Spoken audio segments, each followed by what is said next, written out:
तो right to life and personal liberty पे बोला गया है कि हर इंसान को अपनी जिंदगी के ऊपर पूरा राइट है। मतलब कोई इंसान ये नहीं बोल सकता है कि मेरे जिंदगी पे दूसरे का हक है। जैसे जनरली इंडिया में देखा जाता है, शादी के बाद लड़कियां वही कर रही होती हैं जो उसका इन लॉज बोलता है या उसका हस्बैंड बोलता है। तो ये right to life and personal liberty के अगेंस्ट उसके ऊपर केस कर सकती है, आर्टिकल 21 के अगेंस्ट, कि मेरे को मेरा लाइफ पे ही राइट नहीं है। मुझे क्या करना है, मुझे कैसे रहना है, मैं काम करना चाहती हूँ या सोना चाहती हूँ, ये सिर्फ मेरा राइट है। इसके ऊपर कोई और नहीं बोल सकता। तो बेसिकली राइट टू लाइफ का यहाँ पे मतलब ये है कि सिर्फ ऐसा नहीं कि तुम मुझे रोक रहे हो तो ही मेरा राइट जा रहा है। सोचो मैं जा रही हूँ, जैसे बहुत सारे घर में बोला जाता है कि ठीक है तुम जॉब करना चाहती हो करो, पर घर का पूरा खाना वाना बनाकर जाओ काम पे। तीनों टाइम का हम लोग को खाना प्रॉपर चाहिए, फिर तुमको जहां जाके जॉब करना है करो। तो वो बेचारी सुबह 4 बजे उठती है, पूरा घर का खाना बनाती है, फिर अब रेडी होके ऑफिस जाती है, फिर दोपहर का भी खाना सुबह ही बना देती है, अपना टिफिन लेती है, रात में जल्दी से ऑफिस से आके फिर रात का खाना बनाती है। उसका ससुराल वाला बोलता है कि अरे हमने थोड़ी रोका ऐसे, ये तो अपने मर्जी से जॉब करती है। बट वहां पे वो उसको डिग्निटी के साथ काम नहीं करने दे रहा है। जरूरी नहीं है राइट टू लाइफ है जब सिर्फ मेरा लाइफ पे तुम मतलब तुम मुझे सिर्फ कहीं पे रोक रहे हो जाने से, या कुछ वैसा मुझे बंद करके रख दिया तुमने, उसे ही सिर्फ नहीं कहते। डिग्निटी भी यहाँ पे आता है। मेरा बेइज्जती, मैं जब खाना नहीं बना पा रही हूँ, मुझे लेट हो जा रहा है ऑफिस से, तो मुझे डांट पड़ रहा है कि क्यों जल्दी मैं नहीं आती हूँ ऑफिस से, क्यों मैं सबको टाइम पे खाना नहीं देती हूँ। तो मेरे साथ जो ये किया जा रहा है, ये भी right to life and personal liberty है। यहाँ पे मेरा डिग्निटी हार्म हो रहा है, मेरे को एक मेड की तरह ट्रीट किया जा रहा है, जैसे कि मैं पेड होती हूँ इस काम के लिए। तो बेसिकली जहां पे एक आदमी का डिग्निटी हार्म हो, वहां पे बोला जाता है उसका राइट टू लाइफ या पर्सनल लिबर्टी खराब हो रहा है। तो and no person can be deprived of this right, किसी भी इंसान से राइट छीना नहीं जा सकता। सिर्फ लॉ उससे ये राइट छीन सकता है। एक्सेप्शन है इसका प्रोसीड्योर ऑफ लॉ। लॉ कह सकता है इसे कैद कर दो, इसे जेल में डाल दो, इम्प्रिजनमेंट दे दो। लॉ मुझे जेल में डाल सकता है, अगर मैंने कोई गलती की है तो लॉ डाल सकता है। बट बहुत सारे घर में हम लोग देखते हैं, अगर लड़की अब मतलब किसी से मिलने चली गई है बिना घर पे बताए, तो उसके पेरेंट्स बोलते हैं अब तुम्हें पढ़ना लिखना नहीं है, अब तुम्हें घर पे बंद रहना है, अब तुम घर में कहीं नहीं जाओगी, जिसे हम लोग हाउस अरेस्ट कर देना कहते हैं। तो कुछ पेरेंट्स क्या करते हैं, कुछ फादर क्या करते हैं, उस बच्चे को, उस लड़की को बोलते हैं अब तुम घर से नहीं निकलोगी, अपना सारा मोबाइल मोबाइल हमें दे दो, अब तुम्हें इस रूम में बंद रहना है। वो ऐसा नहीं कर सकते। अगर लीगली बात करें, अगर हमारे कॉन्स्टिट्यूशन के हिसाब से बात करें, तो ये एक पेरेंट को भी अलाउड नहीं है कि वो अपने बच्चे को इस तरह एक रूम में बंद कर दे और उसका पढ़ाई लिखाई छुड़ा दे। राइट टू एजुकेशन तो है ही, पर वो हमारे कॉन्स्टिट्यूशन में नहीं है, वो हमारा फंडामेंटल राइट्स है। बट वहां इसका उल्लंघन नहीं हो रहा है, राइट टू एजुकेशन का बात नहीं हो रहा है। यहाँ बात हो रहा है कि तुम मुझे बाहर जाने से नहीं रोक सकते, चाहे तुम मेरे पेरेंट, तो तुम मुझे नहीं रोक सकते। कोई भी किसी को भी नहीं रोक सकता। अब ये यहाँ क्वेश्चन आएगा कि वो मैम कुछ गलत कर रहा था बाहर जाकर, तो उसके पेरेंट्स क्या उसे रोकेंगे? नहीं, रोको, समझाओ, but you can't house arrest them. ये नहीं बोल सकते अब तुम इसी घर में लॉक रहोगे, तुम बाहर नहीं जाओगे। समझा सकते हैं, उसके लाइफ को कंट्रोल नहीं कर सकते हैं। सिर्फ ऐसा लॉ कर सकता है, इम्प्रिजनमेंट दे या डेथ सेंटेंस दे, मार भी सकता है, पर सिर्फ लॉ। तो इसके ऊपर 3 राइट को एक्सप्लेन किया गया है। Right to body of person, किसी भी आदमी का उसके बॉडी के ऊपर पूरा राइट होता है। मेरे को फिजिकली कहीं जाने से नहीं रोका जा सकता, मेरे को फिजिकली कुछ नहीं बोला जा सकता, मतलब घर से बाहर नहीं जाना है, ये करो वो करो, ये नहीं कर सकते, इस तरीके का बिहेवियर नहीं कर सकते। तो right to body of person, physically कोई किसी को अगर रोक रहा है तो वो गलत कर रहा है।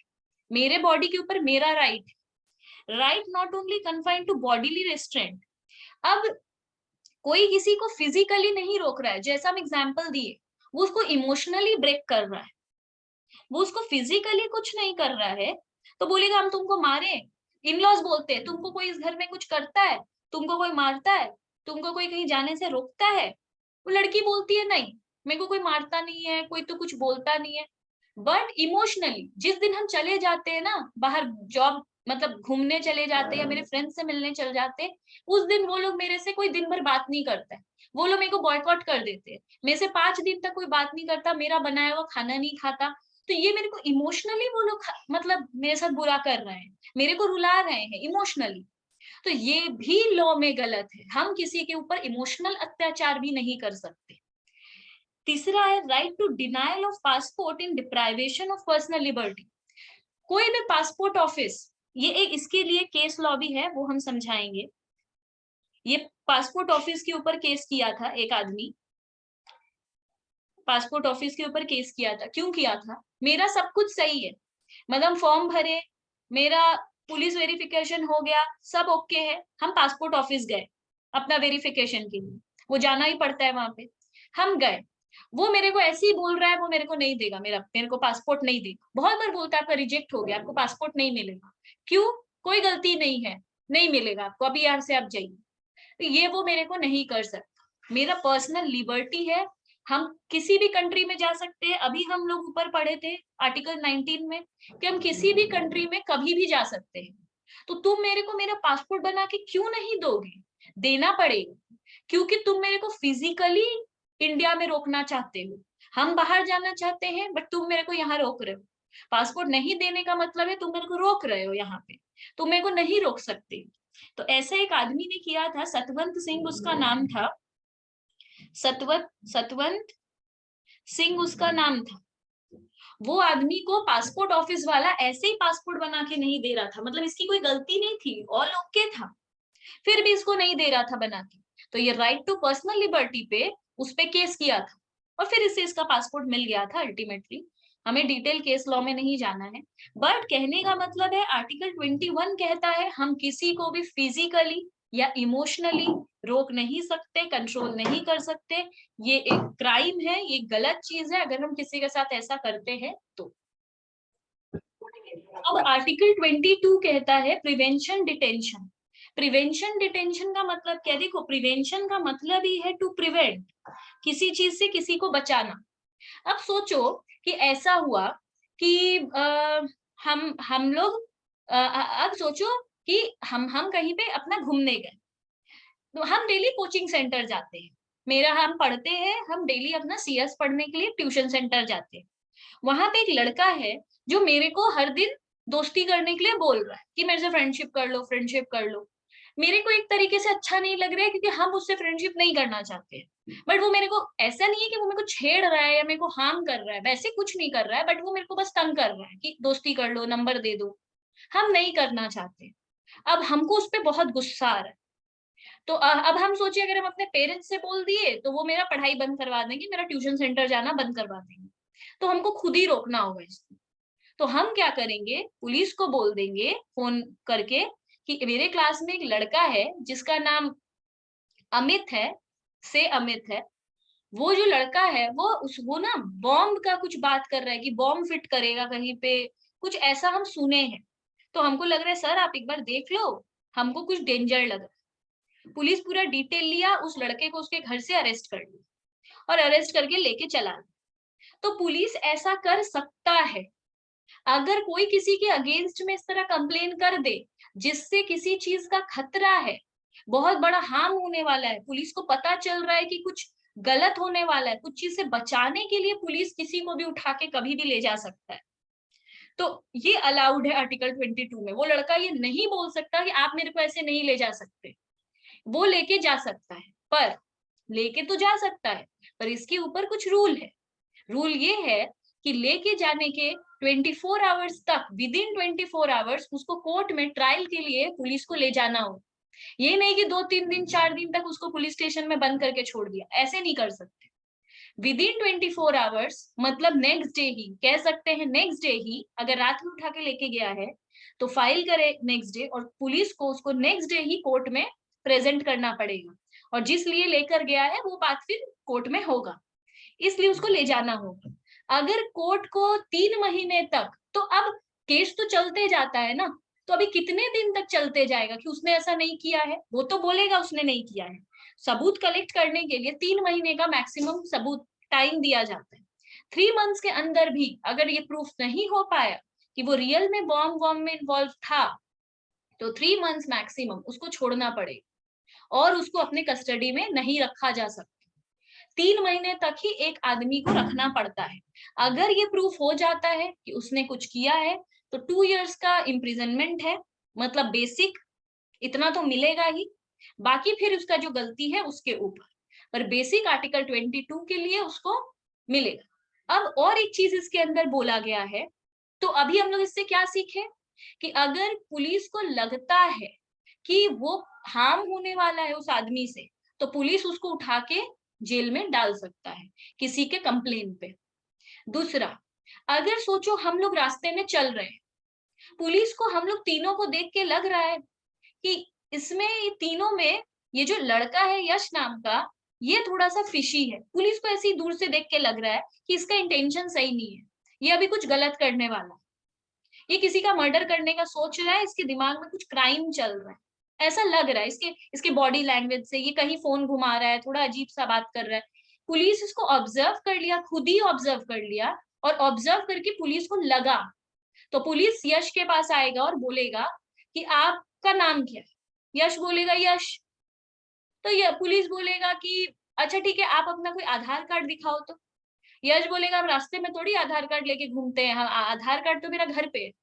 बोला अच्छा फोन में कोई फोटो है आधार कार्ड का? बोला नहीं, फोन में भी मेरा फोटो नहीं है। बोला अच्छा कुछ ही प्रूफ दिखा दो, वोटर कार्ड, ड्राइविंग लाइसेंस, कुछ तो दिखाओ। यश बोला कुछ नहीं है मेरे पास, हम कुछ भी रास्ता में लेके नहीं आए, फोन में भी कोई फोटो नहीं। पुलिस को बहुत फिशी लगा, और हम लोग दोनों तब तक वहां से जा चुके हैं, तो इसके पास उस टाइम पे कोई विटनेस नहीं। ये बोल रहा है हम आपको फोन करके बात करवा देते हैं, आप बात कर लो। पुलिस बोलेगा नहीं, पहले तुम पुलिस स्टेशन चलो। यश बोलेगा हम तो कुछ भी नहीं किए, हम तो सिर्फ रास्ता में अपना खड़े थे 2 फ्रेंड के साथ, दोनों फ्रेंड अपना चली गई, हम ना फोन वोन पे बात कर रहे थे। फिर भी पुलिस ऐसा कर सकता है, अगर पुलिस को लगता है कि सामने वाले से कोई डेंजर है, पुलिस को ऐसा इंट्यूशन आता है, तो भी पुलिस लेके जा सकता है। टू प्रिवेंट एनीथिंग, पुलिस किसी भी चीज को बचाने के लिए, प्रिवेंट करने के लिए, पुलिस किसी को किसी भी टाइम अरेस्ट कर सकता है, पर उसके लिए 24 आवर्स के अंदर ही उसको कोर्ट में प्रेजेंट करना हो, रख नहीं सकता अपने पास कि अरेस्ट करके हम रख लें। ये कहता है प्रिवेंशन डिटेंशन। अच्छा, ये जो पुलिस को लगेगा टू प्रिवेंट, प्रिवेंट होना चाहिए पब्लिक इंटरेस्ट। एक बात याद रखना है, इससे पब्लिक का इंटरेस्ट, ये नहीं कि सिर्फ ईशा को खतरा है। जैसे वो लड़की ये क्यों नहीं बोली कि उसको वो तंग कर रहा है? वो फोन करके ये भी तो बोल सकती थी कि मेरे को एक लड़का छेड़ रहा है, मेरे को तंग कर रहा है। वो ये क्यों बोली कि वो बॉम्ब प्लान कर रहा है? क्योंकि अगर पब्लिक इंटरेस्ट का बात आएगा, तब वहां पे प्रिवेंशन में वो तुरंत उठाए। आर्टिकल 22 में बोला है प्रिवेंशन का, यहाँ जो बात कर रहा है वो पूरा पब्लिक को बचाने का बात हो रहा है। जो यश रास्ते से जा रहा था, पुलिस को कुछ फिशी लगा, वो पब्लिक का इंटरेस्ट पे लगा कि कुछ पब्लिक को होने वाला है, ये कहीं पे कुछ प्लान कर रहा है। यहाँ पे पब्लिक इंटरेस्ट रहना चाहिए।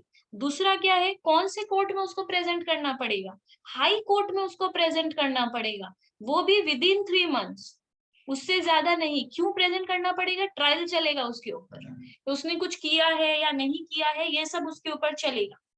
अगर डिटेंशन वैलिड हुआ, डिटेंशन का मतलब होता है किसी को अपने पास रोक के रखना, डिटेंशन का मतलब होता है किसी को रोक के रखना। ये अगर वैलिड निकला, डिटेंशन इज वैलिड, तो 2 साल का उसको जेल हो जाएगा, इम्प्रिजनमेंट हो जाएगा। कीवर्ड की तरह लिख लो, इम्प्रिजनमेंट मिलेगा 2 साल तक का। ठीक है, अगर उसका डिटेंशन नॉट वैलिड हुआ तो इमीडिएटली उसको फ्री करना पड़ेगा, इमीडिएटली उसको फ्री कर देना पड़ेगा, फिर उसको अपने पास हम लोग नहीं रख सकते। तो ये सारा बात को याद रखना है। और इसमें क्या आर्टिकल है, तो ये आर्टिकल यहीं तक कहता है कि प्रिवेंट करने के लिए किसी के कंप्लेन पे या पुलिस खुद भी किसी को ले जा सकता है, बट 24 घंटे के अंदर उसको हाई कोर्ट में ट्रायल के लिए लेके जाना पड़ेगा विद इन 3 मंथ्स। अगर डिटेंशन वैलिड हुआ तो 2 साल का सजा, अगर डिटेंशन वैलिड नहीं हुआ तो इमीडिएटली फ्री कर देंगे। अब आता है आर्टिकल 23। 23 में सिर्फ क्या है, बैन ऑन ह्यूमन ट्रैफिकिंग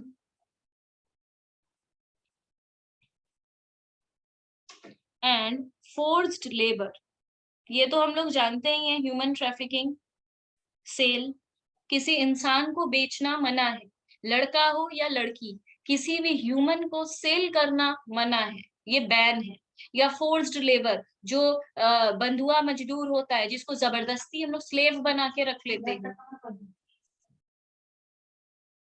तो स्लेवरी भी हम लोगों को मना है। जैसे किसी को जबरदस्ती कोई उठा के ले आता है, मतलब कोई अपनी लड़की को बेच दिया या लड़का को बेच दिया, और हम लोग उसका हर वक्त, जरूरी नहीं है कि उसके साथ मतलब फिजिकल चीज ही हो रहा है, जरूरी नहीं है हर वक्त कोई, जब किसी, हम लोग सुनते हैं एक लड़की को बेच दिया गया है, तो हम लोग यही सोचते हैं कि अब उसके साथ रेप होगा।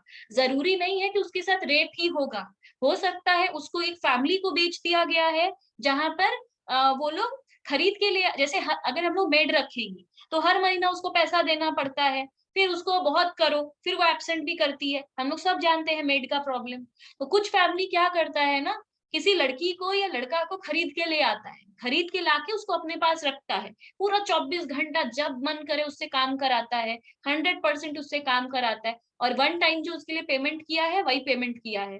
तो बेसिकली ये इंडिया में बहुत नॉर्मल है, इंडिया क्या बाहर की कंट्री में भी ये बहुत होता है, फोर्स्ड लेबर, क्योंकि लेबर्स अभी बहुत महंगे हो गए हैं, तो लोग ये करते हैं। और रेप तो होता ही है, लड़के के साथ हो या लड़की के साथ हो। तो ह्यूमन ट्रैफिकिंग मना है, ह्यूमन को खरीद बेच करना इज बैन, और फोर्स्ड लेबर भी मना है, जबरदस्ती किसी को अपने पास हम लोग नहीं रख सकते। तो ये बोलता है आर्टिकल 23। अब आर्टिकल 24 क्या बोलता है? आर्टिकल 24 बोलता है प्रोहिबिट्स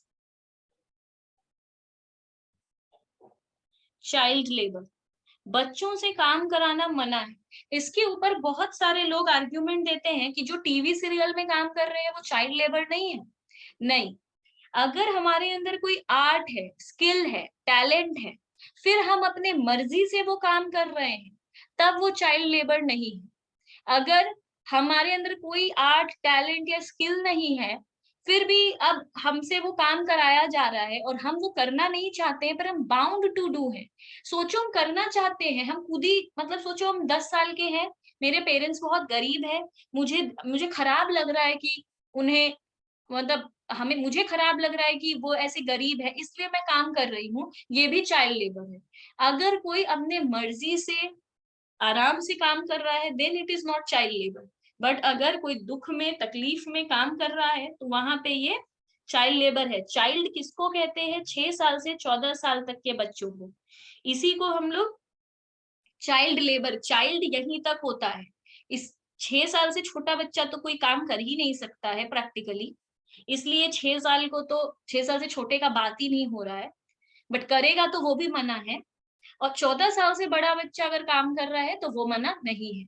चाइल्ड लेबर से 14 साल तक ही कंसीडर किया जाता है। नेक्स्ट आर्टिकल है आर्टिकल 25। 25 ये सब छोटा छोटा है, इसमें कुछ बड़ा बड़ा सा नहीं है। Follow and promote own religion, अपना रिलीजियन को फॉलो करना और उसे प्रमोट करना मतलब तारीफ करते रहना कि हिंदू रिलीजियन में तो ऐसा होता है, हिंदू धर्म में तो ऐसा होता है, हम लोग का रिलीजियन सबसे अच्छा है, ये बोलना कोई गलत बात नहीं है। अपने रिलीजियन को फॉलो करना और अपने ही रिलीजियन को प्रमोट करना किसी भी तरीके का गलत चीज नहीं है, ये कोई भी कर सकता है, ये कॉन्स्टिट्यूशन में है। इसीलिए आज मुस्लिम्स को, मुस्लिम इस्लाम को फॉलो करने से और इस्लाम को लेके प्रचार जो वो लोग करते हैं कि हमारे धर्म में तो इतना अच्छा चीज है, हमारे धर्म में तो ये है वो है, ये सब अलाउड है, क्योंकि हमारे कॉन्स्टिट्यूशन में लिखा है हर रिलीजियन को रेस्पेक्ट करो। आर्टिकल 26 में बोला गया है मेंटेन इंस्टीट्यूशन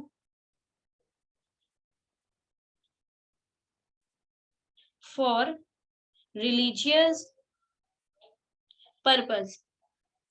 आज हम लोग देखते हैं बहुत सारा ऐसा इंस्टीट्यूशन है जिसमें सिर्फ रिलीजियन की बातें होती है। जैसे तुम लोग इस्कॉन चले जाओ, इस्कॉन कोई मंदिर के अंदर नहीं आता है। इस्कॉन जो हमारा कलकत्ता में इस्कॉन है वो कोई मंदिर नहीं है, वो एक इंस्टीट्यूशन है, वहां पे सिर्फ हिंदू धर्म के बारे में, कृष्ण भगवान के बारे में बताते रहते हैं।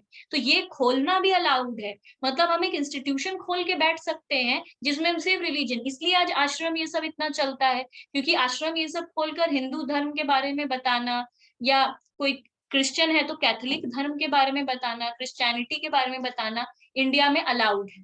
क्यों? हमारे कॉन्स्टिट्यूशन में बोला गया, आप एक इंस्टीट्यूशन खोल सकते हो रिलीजियस पर्पस के लिए, एक गुरुद्वारे मतलब गुरुद्वारे तो टेम्पल जैसा हो गया, पर एक एसोसिएशन बना सकते हो जिसमें सब सिख लोग, सिर्फ सरदार लोग आएंगे और वहां पे सिर्फ सिख की बातें होंगी, वैसा भी आप कर सकते हो। वहां पे पढ़ाया जाएगा सिर्फ भगवान के, मतलब गुरु के बारे में, वो सब अलाउड है इंडिया में।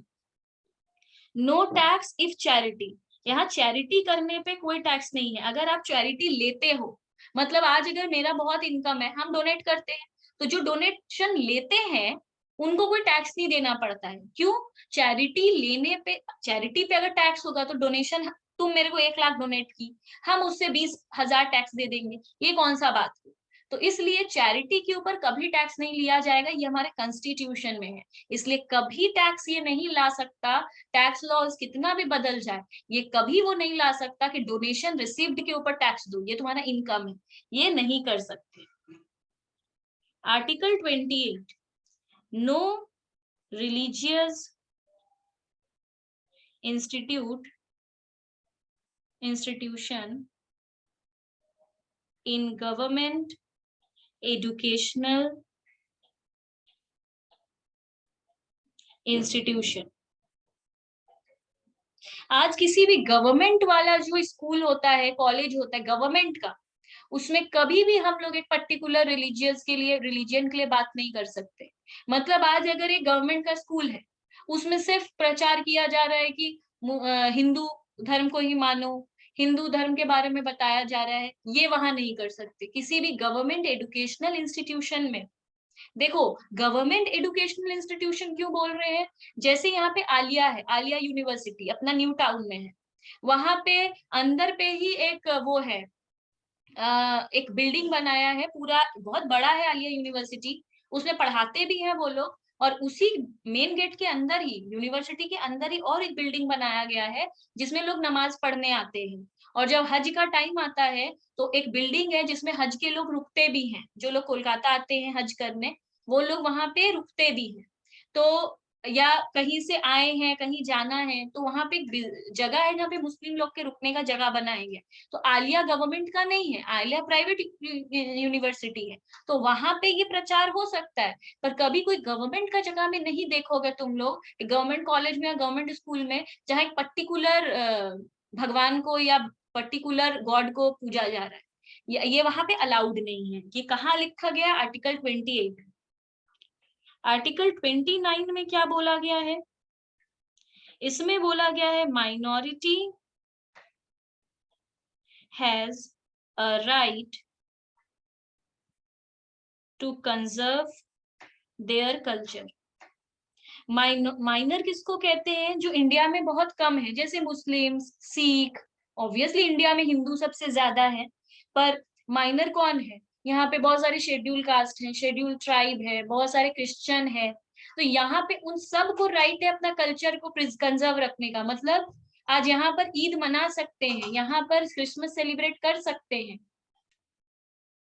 तो यहाँ पे आज कोई भी अपना सारा धर्म को फॉलो कर सकता है, अपने कल्चर को फॉलो कर सकता है। कहाँ लिखा है? हमारे कॉन्स्टिट्यूशन में लिखा है कि हर इंसान के पास राइट है, हर माइनर के पास राइट है। ये नहीं बोल सकते तुम लोग हो ही कितने, जैसे पारसी लोग, पारसी इंडिया में कितने होंगे? बहुत कम होंगे, 2 या 3% पारसी होंगे या 5% होंगे। तो पारसी लोग का भी जो फेस्टिवल है वो लोग मना सकता है, उन लोग को भी अगर कुछ अपना कल्चर रिलेटेड चीज करना है तो कर सकता है।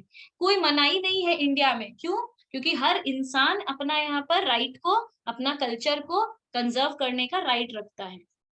आर्टिकल 30 में क्या बोला गया है? Minority can establish educational institution. Minority आदमी भी जो माइनॉरिटी में है वो भी अपना इंस्टीट्यूशन बना सकता है। इसका एग्जाम्पल हम अभी दिए, आलिया यूनिवर्सिटी। आलिया यूनिवर्सिटी मुस्लिम पे बेस्ड है, पर वो मुस्लिम माइनर है, पर उसके ऊपर एक एजुकेशनल इंस्टीट्यूशन है, ऐसा हो सकता है, कोई प्रॉब्लम नहीं। आज हम लोग जेवियर्स को देखते हैं, पूरा क्रिश्चियनिटी पे चला रहा है, अंदर चर्च है, अंदर उसमें पूजा कर मतलब प्रेयर्स कर रहा है, तो वो अलाउड है इंडिया में। कोई भी अपना एजुकेशनल इंस्टीट्यूशन माइनर है फिर भी वो खोल सकता है, उसको वही इज्जत है जो मेजर को है। आर्टिकल 31 काम का नहीं है इसलिए नहीं बता रहे हैं। आर्टिकल 32 को आर्टिकल 226 के साथ हम लोग पढ़ेंगे तो ही ये ज्यादा सही लगेगा। इसमें क्या बोला गया है, इसमें रिट पिटीशन का बात किया गया है। रिट पिटीशन क्या है? Constitutional remedial rights. देखो इसको ध्यान से समझो, रिट पिटीशन ये सब एग्जाम में आता है, इसलिए इसको काम का है, ये आता ही है एग्जाम में, रिट पिटीशन ये इंपॉर्टेंट। तो इसको ध्यान से समझो, रिट पिटीशन का मतलब क्या होता है? रिट पिटीशन का मतलब ही होता है जब सारे दरवाजे बंद हो जाए ना, तो रिट पिटीशन का दरवाजा खुल जाता है। मतलब सोचो कि हम एक जगह पे फंस गए हैं, लॉ में हम एक केस में फंस गए हैं, अब वहां से निकलने का कोई रास्ता नहीं है। मतलब हम ऐसे जगह पे, या तो मेरे पास कुछ ऑप्शन ही नहीं है, या तो जितना ऑप्शन था हम सब ट्राई कर चुके हैं और सब में हम हार चुके हैं, तो अभी हम एट द एंड क्या करें? मतलब मेरे पास कोई रास्ता नहीं है, या तो है ही नहीं, या तो हम सारा यूज कर चुके हैं, सारा कर चुके हैं, तो अभी लास्ट में मेरे पास रिट पिटीशन का एक ऑप्शन बचता है। तो रिट पिटीशन क्या है? कॉन्स्टिट्यूशन की तरफ से हमें रेमेडियल राइट्स दिया गया है। रेमेडी मतलब बचने का, जहां इलाज होता है, रेमेडी इलाज। तो ये कुछ हमारा कॉन्स्टिट्यूशनल रेमेडियल राइट्स है। इसके अंदर 5 तरीके के पिटीशन का बात हुआ है। ये शॉर्ट नोट बोलकर या कुछ क्वेश्चन पूछकर आता है। पहला है हेबियस कॉर्पस, दूसरा है हमारा मैंडेमस, ये याद कर लो, ये आएगा ही आएगा एग्जाम में, कोई ना कोई एक रिट पिटीशन तो देगा जरूर। हेबियस कॉर्पस, मैंडेमस, तीसरा है प्रोहिबिशन, फोर्थ है हमारा सेंचुरी, इसको सेंचुरी बोलते हैं, फिफ्थ है क्वो वारंटो। ये 5 रिट है। सबसे इजी है, हम सबसे पहला बता रहे हैं प्रोहिबिशन। प्रोहिबिशन का मतलब है कि हम, जैसे सोचो कि आज किसी के साथ कुछ जैसे अगर एक एग्जांपल ले, सोचो हम कोलकाता के हैं, यश भी कोलकाता का है, हम लोग दोनों के बीच कोई प्रॉब्लम हुआ, झगड़ा हुआ, तो जिसको जिस पे केस करना है करो, और कहाँ केस करेंगे, किस ज्यूरिसडिक्शन में केस करेंगे? कोलकाता के ज्यूरिसडिक्शन में केस करेंगे। यश क्या किया, जाके दिल्ली के ज्यूरिसडिक्शन में केस कर दिया। अब क्या होता है दिल्ली के ज्यूरिसडिक्शन में, पहली बात तो वो कॉम्पिटेंट जगह नहीं है, मतलब वो वहां दिल्ली मेरा केस नहीं ले सकता, क्योंकि यश भी कोलकाता का पार्टी है, हम भी कोलकाता के पार्टी है, वो दिल्ली में जाके केस कैसे कर सकता है? वहां वो केस नहीं कर सकता है, वो कोर्ट मेरा हम लोग का केस लेने के लिए कॉम्पिटेंट नहीं है। कॉम्पिटेंट मतलब सक्षम, वो सक्षम नहीं है, कॉम्पिटेंट नहीं है, तो उसको मना कर देना चाहिए था यश का केस लेने से, पर वो क्या किया, केस ले लिया। तो जब वो केस ले लेगा, तो हम, यश मेरे ऊपर जब केस किया, तो हमको पता था वो ऐसा नहीं कर सकता है, तो हम बोले कि तुम वहां मेरे लिए केस नहीं कर सकते हो, हम क्या करेंगे, अपील करेंगे हाई कोर्ट में जाकर कि ये देखिए मेरे लिए ऐसा केस कर दिया है जाके दिल्ली में, तो कोर्ट उसको बोलेगा तुम ऐसा नहीं कर सकते, प्रोहिबिट है, मना है, तुम कोलकाता का ज्यूरिसडिक्शन का मैटर को दिल्ली में क्यों कर रहे, नहीं कर सकते। तो ये है प्रोहिबिशन। तो अगर हम ऐसे किसी केस में फंस गए हैं और मेरे को नहीं समझ में आ रहा है, तो हम रिट पिटीशन दे देंगे प्रोहिबिशन, कि हम ये नहीं कर सकते क्योंकि मेरे को प्रॉब्लम हो रहा है, कोर्ट मेरा केस चला दे रहा है, तो अभी हम कोर्ट को कैसे रोकेंगे, वो तो चला देगा ना, तो हमको रिट पिटीशन डालना होगा कोर्ट में, यहाँ के हाई कोर्ट में, प्रोहिबिशन का रिट पिटीशन। ये है वो किसी चीज को मना करना कुछ करने से। पर हम नहीं कर सकते, पुलिस को बोल के नहीं करवा सकते, कोर्ट ही बोल सकते हैं, तो हम हाई कोर्ट के पास गए। नेक्स्ट हमारा क्या है, अच्छा सेक्शन 32 में अगर कुछ कर रहे हैं तो सिर्फ हाई कोर्ट में ही हम जा सकते हैं, सॉरी 32 में कुछ कर रहे हैं तो हम सिर्फ सुप्रीम कोर्ट में जा सकते हैं, और अगर सेक्शन 226 के लिए कुछ कर रहे हैं तो हम सिर्फ हाई कोर्ट में जा सकते हैं। ठीक है, तो अब यहाँ पे बात क्या हो रहा है, अब सोचो कि मेरे को ये बात नहीं पता था कि अगर हम लोग का प्रॉब्लम कोलकाता में चल रहा है तो यश दिल्ली नहीं जा सकता, मेरे को ये बात नहीं पता है। मेरे को तो दिल्ली से नोटिस आ गया कोर्ट का मेरे घर पे, हम पढ़े और हम अब दिल्ली जा जाके हियरिंग ले रहे। अब क्या करें, करना पड़ रहा है, हमको हर वक्त जाना पड़ रहा है क्योंकि मेरे को इस चीज का नॉलेज नहीं है कि ये चीज मना है। तो हम प्रोहिबिशन का रिट पिटिशन डाल देते, पर जबकि हमको नहीं पता है, केस चला चला 6 महीना तक चला, हम 6 महीने तक दिल्ली जाते रहे, जब जब हियरिंग था जाते थे। अब कोर्ट का मेरे अगेंस्ट आ गया, ये आ गया कि आपको यश को 20 लाख रुपया देना पड़ेगा, नहीं तो आपको 2 साल का जेल होगा। अब हम बहुत परेशान हैं कि हम कहाँ से 20 लाख रुपया दे, तो हम ईशा के पास गए। ईशा बोली क्या हुआ मैम, आप थोड़े परेशान लग रहे हैं। तो हम बोले ईशा देखो, मेरा यश के साथ झगड़ा हो गया था, मेरे ऊपर जाके दिल्ली में जाके केस कर दिया, अब हम केस हार गए हैं, वहां से दिल्ली कोर्ट बोल रहा है यश को 20 लाख रुपया देना पड़ेगा, नहीं तो हमको 2 साल का जेल हो जाए। हम 20 लाख अब कहाँ से लाए, 7 दिन का समय दिया है, हम 7 दिन में 20 लाख रुपया कहाँ से लाए। ईशा मेरे को अब बता रही है कि मैम यश आपके साथ ऐसा नहीं कर सकता था, आप कोलकाता के हैं, यश कोलकाता का है, ये केस ही कोलकाता का है, तो कोलकाता ज्यूरिसडिक्शन में लड़ना चाहिए था ना, यश कैसे जाके दिल्ली में आपके अगेंस्ट फाइल कर दी, तो ये गलत हुआ है। तो आप एक काम